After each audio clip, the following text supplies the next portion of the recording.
Hello बच्चों, let's read the question. So in this question, if the wave of an electromagnetic wave is above the diameter of an apple, what type of radiation it is? ठीक है। तो सबसे पहले हमारे को जो wavelength है इलेक्ट्रोमैग्नेटिक वेव की, उसका डायमीटर जो है वो एन एप्पल के है, तो कौन सी टाइप की रेडिएशन वो होनी चाहिए। ठीक है।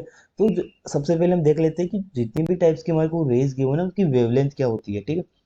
सबसे पहले देखते हैं कि एक्स रेज जो होती है, ठीक है, इसकी वेवलेंथ कितनी होती है, 10⁻⁻11 से लेकर के 3 × 10⁻⁸ मीटर तक होती है।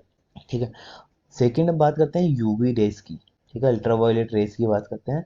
तो इसकी जो वेवलेंथ होती है वो होती है 4 × 10⁻⁹ से लेकर के 4 × 10⁻⁷ मीटर तक।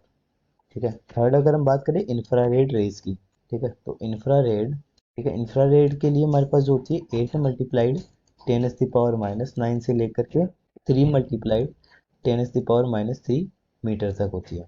ठीक है। Fourth one microwave. Microwave microwave के लिए होती है 10⁻³ से लेकर के 1 मीटर तक। अब देखिए, ठीक है, अब बात करते हैं कि कौन सी रेडिएशन होगी जो कि एप्पल के डायमीटर के इक्वल होगी। तो अगर मैं एप्पल की बात करूँ तो एप्पल का अप्रोक्स डायमीटर कितना हो सकता है, 5 से लेकर के 6 सेंटीमीटर तक हो सकता है। ठीक है। मैक्स टू मैक्स 10 हो सकता है, इससे ज़्यादा नहीं हो पाएगा। ठीक है।